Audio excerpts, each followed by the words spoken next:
படிக்கோடர்ஸ் Thunderbolts படம் release ஆகி கொஞ்ச நாள் ஆக போகுது.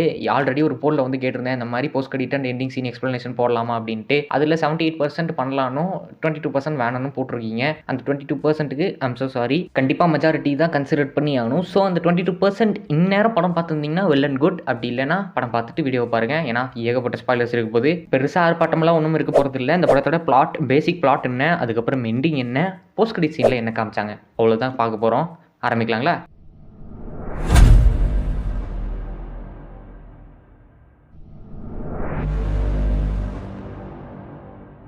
ஸோ படம் ஓப்பன் ஆகுது எலினா பெலோவோட பாயிண்ட் ஆஃப் வியூவில் இருந்தால் ஓப்பன் ஆகும். அவங்க இன்னுமே வேலைக்கு தான் அந்த அசசினேஷன் ஒர்க்லாம் வந்து பண்ணிட்டு இருக்காங்க அப்படிங்கிறத நமக்கு தெளிவாகவே காட்டிடுவாங்க. அண்ட் அது மட்டும் இல்லாமல் வேல் வந்து பார்த்தீங்கன்னா ஷேடோ ஆப்ஸ் ஆர்கனைசேஷனோட இன்னுமே டைஅப்பில் தான், ஐ மீன் ஆக்ஸ் குரூப் கூட இன்னுமே டைஅப்பில் தான் இருக்காங்க அப்படிங்கிறதையும் காட்டியிருப்பாங்க.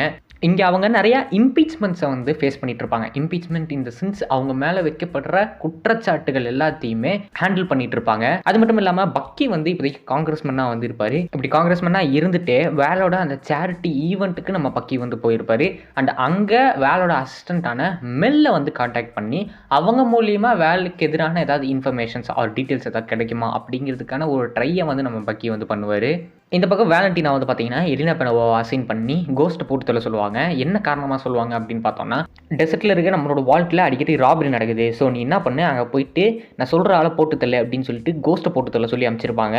பட் அங்கே போன எலினாக்கு அதுக்கப்புறமா தான் தெரியும் எலினாவை கோஸ்ட்டை போட்டு தள்ள சொல்லி அமைச்சிருப்பாங்க. அதுவே கோஸ்ட்டை டாஸ்க் மாஸ்டர் போட்டு தள்ள சொல்லி அமைச்சிருப்பாங்க. அதுவே டாஸ்க் மாஸ்டர் வந்து பார்த்தீங்கன்னா ஜான் வாக்கர் போட்டு தள்ள சொல்லி அமைச்சிருப்பாங்க. ஜான் வாக்கர் எலினாவை போட்டு தள்ள சொல்லி அமைச்சிருப்பாங்க. இவங்களுக்குள்ளே நடக்கிற சண்டையில் கோஸ்ட் ஆஃப்கோர்ஸ் டாஸ்க் மாஸ்டர் போட்டு தள்ளிடுவாங்க. இதுக்கு இடையில தான் வந்து பார்த்தீங்கன்னா சென்ட்ரி, ஐ மீன் பாப் பெர்னால்டஸோட அந்த என்ட்ரி வந்து இருக்கும். டெக்னிக்கலாக அந்த படத்தில் வேலண்டினா வந்து பார்த்தீங்கன்னா ஆக்ஸ் குரூப்புக்கு கீழே ப்ராஜெக்ட் சென்ட்ரி அப்படிங்கிற ஒரு விஷயத்தில் வந்து இன்வால்வ் ஆகியிருக்கிறாங்க. இதில் ஏகப்பட்ட டெஸ்ட் சப்ஜெக்டை கொண்டு வந்து அதில் யாருமே சர்வே பண்ணல அப்படிங்கிற அந்த காரணத்துக்காக அந்த வால்ட்டில் இருக்கக்கூடிய எவிடன்ஸ் எல்லாத்தையுமே அழிக்கணும் அப்படி சொல்லி தான் இவங்க ஒவ்வொருத்தரையுமே வந்து அமைச்சிருப்பாங்க. ப்ராஜெக்ட் சென்ட்ரியில் எல்லா டெஸ்ட் சப்ஜெக்ட்டும் போய் சேர்ந்துட்ட அப்புறமும் அதில் சர்வே ஆகி போச்சவர் தான் நம்ம பாபு. ஸோ இதை பற்றின உண்மையை தெரிஞ்சுக்கிட்ட எலினா பெலோவா, ஜான் வாக்கர், கோஸ்ட் இவங்கெல்லாம் வந்து பார்த்தீங்கன்னா ஒரு டீமாக வந்து சேர்றாங்க. அஃப்கோர்ஸ் ஃபஸ்ட்டு ஸ்டார்டிங்கில் அச்சு தான் இருந்திருப்பாங்க. பட் அதுக்கப்புறமா ஒன்றா சேர்ந்து வேலை செஞ்சால் தான் இங்கேருந்து தப்பிக்க முடியுங்கிறத உணர்ந்து அவங்க 3 பேருமே ஒன்றா சேர்ந்து வேலை செய்வாங்க. அண்ட் அங்கேருந்து நம்ம பாபையும் எப்படியாவது கஷ்டப்பட்டு கூட்டு போயிடணும் அப்படிங்கிற ஒரு முடிவில் வந்து இருப்பாங்க. பட் அன்ஃபார்ச்சுனேட்லி இவங்க 3 பேருமே மாட்டிக்கிற மாதிரியான ஒரு சுச்சுவேஷன் அமையா. அந்த சுச்சுவேஷன்லேருந்து பாப் தான் இவங்க எல்லாரையும் வந்து காப்பாற்றிருப்பார். அந்த டைம் தான் பாபுக்கு அந்த பவர் இருக்குது அப்படிங்கிறதையுமே அவர் உணர்வார். சென்ட்ரி பவரோட இம்பாக்ட்னால இவங்க வண்டிக்கு வந்துடும். ஸோ இவங்க அங்கேருந்து எப்படியா போகணுமே அப்படின்னு சொல்லிட்டு ரெட் கார்டியனோட ஹெல்ப்பை வந்து கேட்டிருப்பாங்க. ரெட் கார்டியன் அவரோட லிமோ சர்வீஸ் அந்த கேபில் எல்லாத்தையுமே வந்து கூட்டிகிட்டு வந்துட்டு இருப்பார். ஆக்சுவலாக அந்த கார் ட்ராவலில் தான் இந்த படத்துக்கு தண்டர்போல்ட்ஸ்ன்னு பேர் வச்சதுக்கான ஒரு ஜஸ்டிஃபிகேஷன் வந்து கொடுத்துருப்பாங்க. எலினா அவங்க சின்ன வயசில் இருக்கும்போது விளையாடின அந்த சாக்கர் டீமோட பேர் தண்டர்போல்ட்ஸ். அது ஒரு தடவை கூட ஜெயிச்சது இல்லைங்கிற மாதிரி சொல்லுவாங்க. அந்த மாதிரி வெத்து டீம் பேரையாக வைக்கணும் அப்படின்னு சொல்லி பேசிகிட்டே அவங்க கேஷுவலாக தண்டர்போல்ட்ஸ் அப்படின்னு நேம் பண்ணிக்குவாங்க.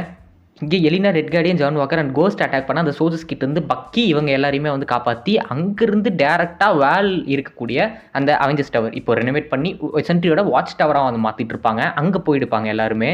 அங்கே போன தண்டர்போல்ட்ஸ்க்கு அப்போ தான் தெரியும் பாப் இப்போ சென்ட்ரியாக மாறிட்டான் அப்படி சொல்லிட்டு. இது எப்படி நடந்திருக்கோம் அப்படின்னா, அந்த வால்ட்டில் ஆல்ரெடி சென்ட்ரி ப்ராஜெக்ட்லேருந்து ஒருத்தர் தப்பிச்சிருக்காங்கிறத நம்ம வேலை வந்து தெரிஞ்சுக்குவாங்க. அங்கேருந்து டேரெக்டாக பாபை கூப்பிட்டு வந்துட்டு லைட்டாக மேனிப்புலேட் பண்ணி சென்ட்ரியாகவே வந்து மாற்றி விட்ருப்பாங்க. ஹேர் கலர்லாம் மாற்றி அவனை அவங்களோட கண்ட்ரோலுக்கு கீழே வைக்கணும் அப்படின்னு நம்ம வேலை நினைக்க. பட் அந்த சென்ட்ரியோட ஈவில் செல்ஃப் கொஞ்சம் கொஞ்சமாக வெளியே வர ஆரம்பிக்குது. அதனால் வந்து பார்த்தீங்கன்னா தண்டர்போல்ட்ஸை போட்டு பொழந்து கட்டியிருப்பார். தண்டர்போல்ட்ஸ் கூட சண்டை போடும்போது சென்ட்ரி அவரோட கண்ட்ரோலில் தான் வந்து இருந்திருப்பார். பட் அதுக்கப்புறமா இந்த மாதிரி நீ எனக்காக தான் வேலை செய்யணும் அப்படின்னு சொல்லும்போது அவரோட ஈவில் செல்ஃப் கொஞ்சம் கொஞ்சமாக வெளியே வர ஆரம்பிக்கும். அப்போது பாபோட அந்த கீழ் சுவிட்சை ஆன் பண்ணி விட்டுருவாங்க. இதுதான் அவரை வாய்டாக மாறுறதுக்கு வழிவகுக்கும். அது மட்டும் இல்லாமல் ஒரு வாய்டாக மாதிரி மொத்தம் நியூயார்க் சிட்டியுமே கன்சியூம் பண்ணிகிட்டு இருப்பார். இந்த கேப்பில் தான் தண்டர்போல்ட்ஸ் உள்ளே வந்து இந்த வாய்டுக்குள்ளே போயிட்டு அவங்களோட வேர்ஸ்ட் ஃபியர் எல்லாத்தையுமே ஓவர் கம் பண்ணி அங்கே நம்ம பாபை வச்சு வாய்டோட ஒரு சின்ன ஃபைட் போட்டு இந்த மாதிரி பாபாவுக்கு யாருமே இல்லாமலாம் இல்லை, நாங்கள்லாம் இருக்கோம், நம்மளாம் ஒன்றா தான் இருக்கணும் அப்படி சொல்லி பாபை அதுக்குள்ளேருந்து வெளியே கொண்டு வந்திருப்பாங்க. வெளியே வந்துட்ட அப்புறம் நம்ம பாபாவுக்கு எதுவுமே ஞாபகம் இருக்காது. என்னென்ன நடந்துச்சு, என்னென்ன பண்ணார், எதுவுமே சுத்தமாக ஞாபகம் இருக்காது. வாய்டு நியூயார்க் சிட்டியை மொத்தமாக கன்சியூம் பண்ண போகிற அந்த டைமில் தான் தண்டர்போல்ட்ஸ் எல்லாருமே சேர்ந்து பேக்ரவுண்டில் இருக்கக்கூடிய அந்த மக்கள் எல்லாத்தையும் காப்பாற்றிட்டு இருந்திருப்பாங்க. அண்ட் இந்த விஷயத்தினால மக்களுக்கு வந்து தண்டர்போல்ட்ஸ் மேலே ஒரு நம்பிக்கை வந்து ஏற்படும். அவங்களுக்கு கிளாப்ஸுமே வந்து பண்ணியிருப்பாங்க. இதை வந்து எப்படியா யூஸ் பண்ணிக்கணும்னு நினச்சேன் நம்ம வேலண்டினா டக்குன்னு ப்ரெஸ் கான்ஃபரன்ஸ் வந்து அரேஞ்ச் பண்ணிடுவாங்க. ஹை பிரஸ் மீடியா இவங்களாம் ரொம்ப நல்லவங்க. நீயே பாரு. ஆனால் இந்த ப்ரெஸ் எல்லாம் எங்கேருந்து வந்தாங்கன்னே தெரியாதுங்க. ஏன்னா அப்போ தான் நியூயார்க் சிட்டியே மொத்தமாக கன்சியூம் ஆகிட்டு இருக்கோம். இவனுங்க அவ்வளோ சின்சியராக எங்கேருந்து வந்தீங்களா அப்படின்றது. எனிவேஸ் அந்த ப்ரெஸ் கான்ஃபரன்ஸில் வச்சு இவங்கெல்லாம் தான் நியூ அவெஞ்சர்ஸ் அப்படிங்கிறத நம்ம வேலண்டினா அனௌன்ஸ் பண்ணியிருப்பாங்க. கிட்டத்தட்ட ஒரு நிக் ஃபியூரியோட ஒரு ரோல் ப்ளே பண்ணணும் அப்படின்னு நினச்சிருப்பாங்க. ஆனால் எலினா பெலோவா அவங்க காதுகிட்ட போய் வி ஓன் யூ அப்படிங்கிற மாதிரி சொல்லுவாங்க. ஏன்னா வேலண்டினாவை பற்றின உண்மைகள் எல்லாமே இந்த தண்டர்போல்ட்ஸ் டீமுக்கு தெரியும். அண்ட் அது மட்டும் இல்லாமல் மக்கள் எல்லாருமே கூடி இருக்கிறது சூப்பர் ஹீரோஸை பார்க்க தான், வேலை பார்க்குறதுக்காக கிடையாது. என்னதான் வேலண்டினா இந்த நியூ அவெஞ்சர்ஸை ஃபார்ம் பண்ணி அவங்கள ஓன் பண்ணியிருக்க மாதிரி தெரிஞ்சாலும் லிட்ரலாக வந்து பார்த்தோன்னா இந்த கேங்கில் இருக்கிறவங்க எல்லாரும் தான் வேலண்டினாவை கண்ட்ரோல் பண்ணி வச்சுருக்கிறாங்க இப்போதைக்கு. இங்கே தண்டர்போல்ட்ஸில் இருக்கிற அந்த ஆஸ்ட்ரிக்கான காரணமும் நமக்கு புரியும். இவங்கெல்லாம் நியூ அவெஞ்சர்ஸாக வந்து ப்ரொமோட் பண்ணப்பட்டிருப்பாங்க. அண்ட் என்னதான் மக்கள் ஒரு சில மக்கள் இவங்களை ஏற்றுக்கிட்டாலுமே இவங்க மேலே பயங்கரமான கிரிட்டிசிசம் இருக்குதான் செய்யும். அதுக்கேற்ற மாதிரி இந்த என் கிரெடிட்ஸில் ஏகப்பட்ட அந்த கவர் பேஜஸ் இவங்களை பற்றி போடுற அந்த நியூஸஸை வந்து காட்டுவாங்க. அதில் ஹவு வில் தே லீட், இவங்க அவெஞ்சர்ஸ் இல்லை பிவெஞ்சர்ஸ் அப்படிங்கிற மாதிரியும் வந்து போட்டிருப்பாங்க. நியூ ஆல்வேஸ் பெட்டர் அப்படின்னுமே ஒரு கவர் பேஜில் வந்து எழுதப்பட்டிருக்கும். நியூ அவெஞ்சர்ஸாக இப்போதைக்கு ஃபார்ம் பண்ணியிருந்தாலுமே எல்லா மக்களுமே இவங்களை அவெஞ்சர்ஸாக ஏற்றுக்கல. இங்கிட்டு தான் ஃபஸ்ட்டு போஸ்ட் கிரெடிட்ஸுக்கு ட்ராவல் ஆவாங்க. அந்த இடத்துல வந்து பார்த்தீங்கன்னா ஒரு க்ரோசரி ஷாப்பில் நம்ம ரெட் கார்டியன் வீட்டீஸ் பாக்ஸ் யார் யார் வாங்குறாங்க, ஐ மீன் இந்த நியூ அவெஞ்சர்ஸ் பிரபலம் ஆயிட்டதை காட்டுறதுக்கு வேண்டி அவங்களோட கவர் போஸ்டர் போட்ட ஒரு வீட்டீஸ் பாக்ஸை வந்து சேல் பண்ணிட்டு இருந்திருப்பாங்க. அதை யார் வாங்குறா அப்படின்னு வேவு பார்க்குறதுக்கு வேண்டி ரெட் கார்டியன் வந்திருப்பாரு. அப்போது அங்கே ஒரு லேடி வந்து பார்த்தீங்கன்னா பர்ச்சேஸ் பண்ணிகிட்டு இருக்கும்போது அங்கே போயிட்டு நம்ம ரெட் கார்டியன் இந்த வீட்டீஸ் பாக்ஸ் எடுத்து அதோட குணாதிசயங்கள் எல்லாம் சொல்லிட்டு இருப்பாரு. டப்பா பொருது சத்து நிறைஞ்சது, உடம்பு நல்லா வலுவாத்துக்கு சத்தியமித்ரா குடிங்க, தெம்பா இருங்க. என்னதான் பேசினாலும் அதை அந்த லேடி வந்து அந்த டப்பாவை வச்சுட்டு போயிடுவாங்க. ஏமா அந்த டப்பாவில் இருக்கிறது நான் தான்மா அப்படிங்கிற மாதிரி ஃபன்னாக அந்த சீரை வந்து அமைச்சிருப்பாங்க. அண்ட் இதுக்கப்புறமா தான் செகண்ட் போஸ்ட் கிரெடிட் சீன். ஆக்சுவலாக இதுதான் இம்பார்ட்டண்ட்டான போஸ்ட் கிரெடிட் சீன், தரமான ஒரு லீடப்பாக வந்து வந்திருக்கும். அண்ட் இது மார்வலில் one of the longest post credit scene. அது மட்டும் இல்லாமல் இந்த போஸ்ட் கிரெடிட் சீனை டேரக்ட் பண்ணது நம்ம ரூசோ பிரதர்ஸ் அப்படிங்கிறத இந்த படத்தோட டேரக்டரை வந்து கன்ஃபார்ம் பண்ணிட்டாரு. ஸோ இந்த சீனை நீங்கள் அவெஞ்சர்ஸ் டூம்ஸ்டேல எதிர்பார்க்கலாம் அப்படின்னு நான் நினைக்கிறேன். மேபி ஒரு ஸ்டார்டிங் சீனாகவே இதை தான் வந்து இருக்கலாம், ஆர் இதோட ஒரு கிளிம்ஸ் வந்து வரலாம் அப்படின்னு நான் நினைக்கிறேன். இந்த போஸ்ட் கிரெடிட் சீனில் வந்து பார்த்தீங்கன்னா இவங்க நியூ அவெஞ்சர்ஸாக அறிமுகமாகி கிட்டத்தட்ட 14 மாதங்கள் கணக்கு வந்து காட்டியிருப்பாங்க. அது மட்டும் இல்லாமல் நியூ அவெஞ்சர்ஸ் லோகோவுமே வந்து காட்டியிருப்பாங்க. அண்ட் அது ட்விஸ்ட் ஆகி டோர் ஓப்பன் ஆகும். அங்கேருந்து அவங்க நியூ பென்ட் ஹவுஸுக்கு வந்து வருவாங்க.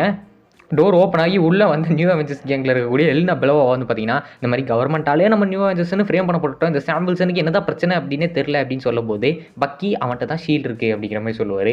அதுக்கு ஜான் வாக்கர் என்கிட்டையும் தான் ஷீல்டு இருக்குது அப்படின்ட்டு ஜான் வாக்கர் அண்ட் பக்கி அவரோட வாழ்ந்த ஷீல்டை பற்றி ஆர்கியூ பண்ணிட்டு இருப்பாங்க. ஜான் வாக்கரோட ஷீல்டை வந்து சென்ட்ரி வளைச்சு விட்டுருப்பாரு. இந்த போஸ்ட் கிரெடிட் சீனில் அவங்களோட புது லுக்கையுமே வந்து காமிச்சிருப்பாங்க. ஜான் வாக்கரோட சூட்டில் மோர் பிரைட்டர் கலர்ஸ் உங்களால் பார்க்க முடியும். அண்ட் பக்கியோட அந்த ஆர்ம்ஸில் உங்களால் அந்த ஸ்டாரோட அவுட்டரை வந்து பார்க்க முடியும். ஐ மீன் அந்த ரெட் கலரில் ஒரு ஸ்ட்ரைப் வந்து இருக்கிற மாதிரி வந்து காட்டியிருப்பாங்க. அப்போ நம்ம எலினா பெலோவா ஸ்டில் சாம் வில்சனை பற்றி தான் ரன் பண்ணிகிட்டு இருப்பாங்க. ஒரு டீமை சேர்த்து அதை அவெஞ்சர்ஸ் அப்படி சொன்னால் நம்ம தான் அவெஞ்சர்ஸ், அவன் ஏன் சேர்க்காத டீமுக்கு காப்பி ரைட் வந்து கேட்டு கத்திட்டு இருக்கான் அப்படிங்கிற மாதிரி சொல்லிட்டு இருப்பாங்க.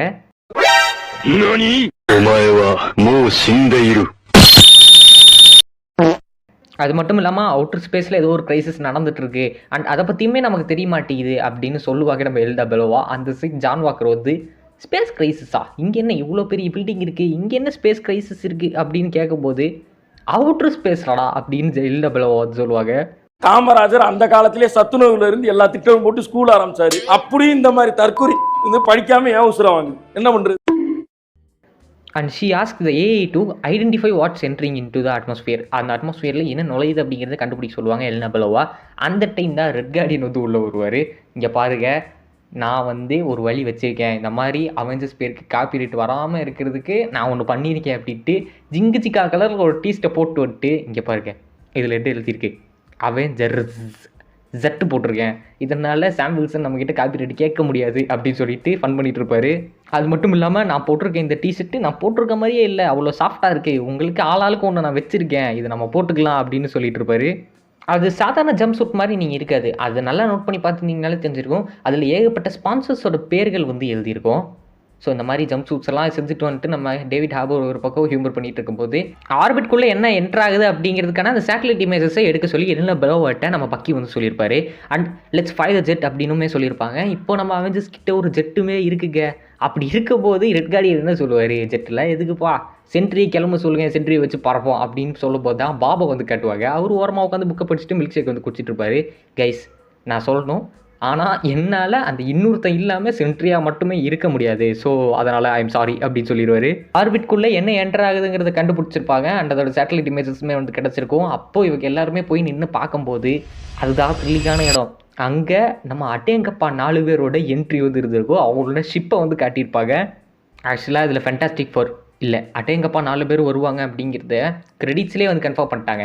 ஏன்னா கிரெடிட்ஸ் ஓடும்போது மியூசிஷியனோட கிரெடிட்ஸ் வந்து ஓடிட்டுருக்கும். அதில் நீங்கள் ஸ்பெசிஃபிக்காக நோட் பண்ணிங்கன்னா தெரியும், மைக்கேல் கிஜினாவோட அந்த ஃபேண்டாஸ்டிக் ஃபோர் ஸ்கோருக்காக கிரெடிட்ஸ் வந்து கொடுத்துருப்பாங்க.